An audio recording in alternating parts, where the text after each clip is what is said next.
Imagine waking up, stepping outside, and there is just no traffic, no roads, just you soaring over the city in your very own personal electric jet. It sounds amazing, right?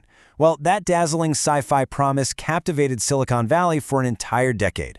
But here's the huge, glaring problem. The math simply didn't work, the noise was absolutely deafening, and as we're going to see in this explainer, this dream never actually took flight. Let's unpack exactly what went wrong. $5 billion. I want to pause and really ground us in the sheer, undeniable magnitude of that number.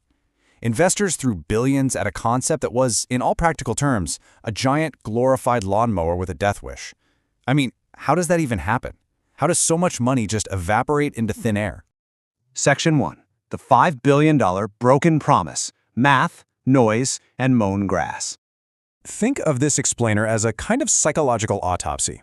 The whole mess really starts with a fascinating phenomenon known as Silicon Valley catnip.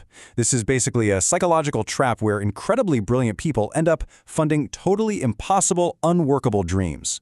Why?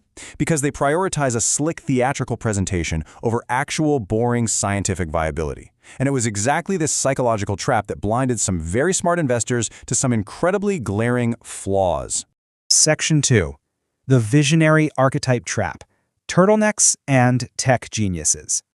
You know, pretty much every great corporate disaster starts with a founder auditioning for the role of the ultimate tech genius. In the medical world, Elizabeth Holmes had her iconic black turtleneck. Here, Kitty Hawk had Sebastian Thrun, backed by the massive wallet of Google's Larry Page. Just imagine the clash here, a founder's grand vision colliding head-on with Reflection's reality. Picture the founders staring into a mirror, boldly declaring, "We are going to revolutionize the sky."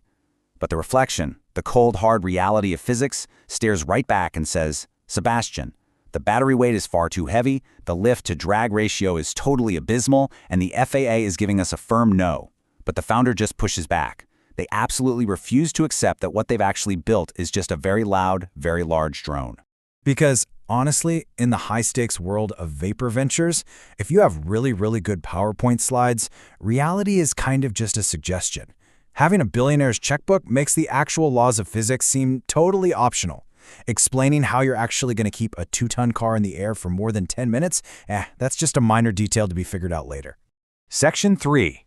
Pure theater over tech. The Edison of the skies. So how exactly do you sell that illusion? Well, you use very carefully constructed demos. Inside their heavily guarded hangars, they pitch this vehicle, the Flyer, as the absolute holy grail of transportation. But it was pretty much just pure theater. For instance, they flew these prototypes almost exclusively over water. Now, why do you think that is? It wasn't because it looked cool or futuristic for the investor videos. It was simply because if the vehicle caught fire or the rotors snapped, which, by the way, they did, crashing into the water severely reduced the risk of actually killing the pilot. Behind the scenes, while the investors were cheering, the actual workable technology remained essentially written in crayon. In fact, the disconnect between the hype and the hardware was so incredibly obvious that one engineer internally joked about it. They said the most predictable thing about the flying car was how unpredictably it would fail. The vehicle was basically just a prop in a very expensive play. It's a dark joke for sure, but it perfectly highlights just how deeply flawed the engineering really was behind all that glittering facade. Section 4. Groupthink and Venture Capital. The Shadow Government. Now you're probably asking yourself, if the tech was just a prop, how on earth did they raise $5 billion? Well, they managed to assemble a sort of shadow government of power brokers. These were people who deeply understood influence, but honestly knew absolutely nothing about aerodynamics. They weren't looking at boring things like lift or drag ratios. They were completely enchanted by the idea of owning a flying DeLorean. And that specific environment, it breeds groupthink. That's what happens when belief completely replaces proof. It transforms a scientific lab into something resembling a tech startup version of a dictatorship, where questioning basic physics is strictly prohibited.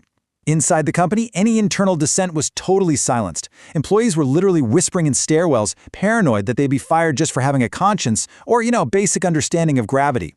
Let's actually look at how this plays out in a real-world scenario. You have an engineer trying to bring up physical reality, right? They're saying, look, the noise levels are at 120 decibels. It's like living inside a jet engine. No city is ever going to allow this. And what's the executive's toxic, hype-driven response? Move fast and break things. Be a team player. Physics is treated like it's only a problem for people who aren't authorized to ask questions. Section 5. The Gravity of Reality. Every lie meets its truth. But here's the thing. Every lie eventually meets its truth, leading straight to a $5 billion reckoning. For an entire decade, they managed to captivate Silicon Valley with nothing but pure hype. By the late 2010s, the myth was complete, sustained entirely by that pure theater and those carefully staged water demos. But the house was literally burning down while the founders were still out there promising absolute miracles. Finally, in the year 2022, regulators in reality checked the balance sheet and Kitty Hawk officially wound down its operations. Ultimately, they had sold tickets to a movie that hadn't even been filmed. The founders were selling a completely fabricated illusion to their investors and to the public. And eventually, the audience finally demanded their money back. You simply cannot sell empty promises forever. And so, we look at the physical fallout of all this today. The hangars are completely empty. The machines have been chopped up and scrapped for parts. That $5 billion has completely evaporated into the clouds. Much like other infamous tech disasters we've seen, the founders ultimately believed their own hype until it was far, far too late to course correct. The absolutely crucial takeaway from this explainer is simple. Extraordinary claims require extraordinary evidence. This whole story lives on as a massive blinking warning sign. Whether we're talking about a single drop of blood in a revolutionary medical device or a magical car that flies over cities, a lack of real science means only one thing will actually take flight: the investor's money. Because when it comes to the market, and when one lie simply becomes one lie too many, physics absolutely cannot be outmarketed. Gravity always wins. So I want to leave you with a provocative thought. Can you spot the next vapor venture? The next time you see an incredibly slick presentation, a visionary wearing a turtleneck, and big promises that completely defy the laws of physics, I want you to apply these psychological red flags. Question the groupthink. Look past the carefully constructed demos, and ask yourself if the extraordinary evidence is actually there before it ever tries to leave the ground. Keep asking those tough questions, and I'll see you.